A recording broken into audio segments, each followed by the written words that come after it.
Just when I thought, Kishimoto wouldn't drop more bombs and revelations on us, he just dropped another nail biter on us. Like, I just saw an anime review of Naruto chapter 681 on Kaguya's tears, and this is just after Kaguya's attack. That is virtually useless. Virtually useless. Like, they tried to counterattack Naruto and Sasuke, and it doesn't work. Not even Susanoo work. They managed to save each other. Apparently, since Naruto and Sasuke, they both have the power to change six, but they use the shadow dance and a shadow. They virtually save themselves out of any situation just by using their shadows. Like the shadow stitching of the Naruto clans and stuff like that. And Kaguya is so powerful, she can literally rip open holes in space, thanks to literally jump off from behind them.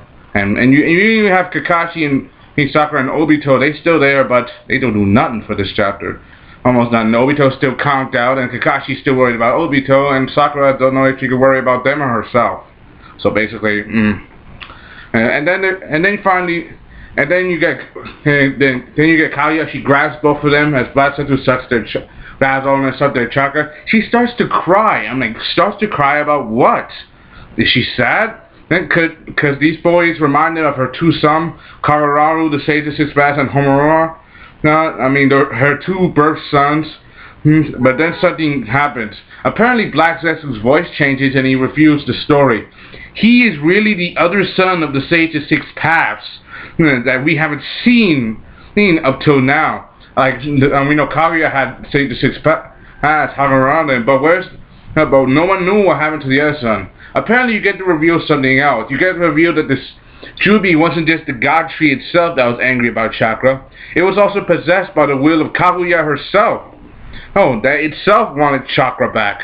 So basically, Kaguya itself became the god tree, or overwhelmed by her own will? Or how did they become the god tree anyway? When they tried to steal chakra, they absorbed her as well? Apparently, you get to know something else. As they prepared the sealing jutsu to seal the Jubi away, they also sealed their mother away. And after that, Homura, the other Sage by some Homura disappeared and tried to find a way to bring back their mother. Even though she was already known as a fearsome god, because she was the first to handle chakra. She handled the Byakugan and Rinnegan all in one eye. And she was a god by herself, especially with all this power. That's enormous. And apparently he manipulated not just Madara. He manipulated the entire Uchiha clan from the foundation of their ancestry. Remember the Sage sons Asura and Konoha? After the elder son lost the battle, he manipulated the older son to starting a revolt against his family.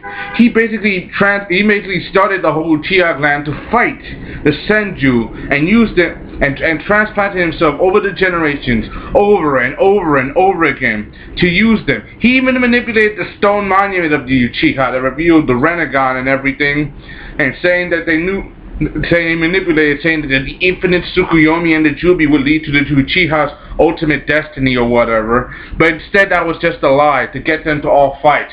Right. He did that on purpose. I thought that Madara could never be a pawn, but it turns out that's exactly what happened. Even back when Madara and Hashirama first fought, he manipulated as a pawn because he was waiting for the Uchiha and the Senju clans to combine, because the Uchiha had the power to awaken the power of the eye, the Sharingan, but that was really just one fraction of the power of the Rinnegan. He was waiting all those generations for that power until the first transmigration of the sons, which was Madara and Hashirama, who were the two strongest shinobi in history. They were the ones who started the foundation. They were the especially during that final battle. Apparently during then, Madara bit off a piece of Hashirama's flesh and accidentally swallowed it. This is how Hashirama got a piece of Madara's DNA. This is how Madara got a bit of Hashirama's DNA. And also you get to reveal that the reason why Madara survived Hashirama's attack is because he used the power of the Mangekyo Sharingan to create the Izanami. What Itachi used in his eye, he used the Izanami, I mean, he basically used it on a shadow clone. This way, the shadow clone could take the brunt of the fall, and he could survive. And then there's also eventually, it also so that after that, Tobirama, Hashirama's brother, who became the second Hokage, disposed of Madara's corpse in the Hidden Leaf Forest, so that no one could use his body in the Hidden Leaf's gravesite. Remember, Tobirama was also working on Edo Tensei, the reanimation jutsu. So the import world of in reanimation. So basically, he knew that Madara's body would be too dangerous to be used as a weapon. And that's what's actually happened. But Madara was no fool. After he survived the battle, he spit up the chunk of flesh that he ate for Hashirama and put it in his wounds. And that's exactly what Black Zetsu, or Omura, has been waiting for all these years. He's been waiting for him to use that to combine the Senjutsu Uchiha powers together. Sorry. Alright. He's been waiting for the combining power together to awaken the Rinnegan, to resurrect his mother, to use the power of the Gedo statue, the Gedo Mazo's power, and he also knew that the bulk of the Jubi's body used to create the moon, and that moon could be used for the Jubi's power and for the seal, and for anyone to be used for the control of the infinite Tsukuyomi. You also get the reveal that the white Zetsu are not ordinary white seal. They're not just cultivated from Hashirama themselves. They're the direct result of what happened when people are used by the infinite Tsukuyomi. That's what they literally become. So all these black Zetsu have been using them, they weren't just Hashirama cells. They're the souls of what's ever's left of what happened so many generations ago. We're talking eons of souls and dominance from thousands of years ago. All those lost souls, all those creatures turned into basically lifeless plant zombies. And that's what's going to happen to the people now. Would you think about it? Would you rather have your life being turned into a lifeless plant zombie?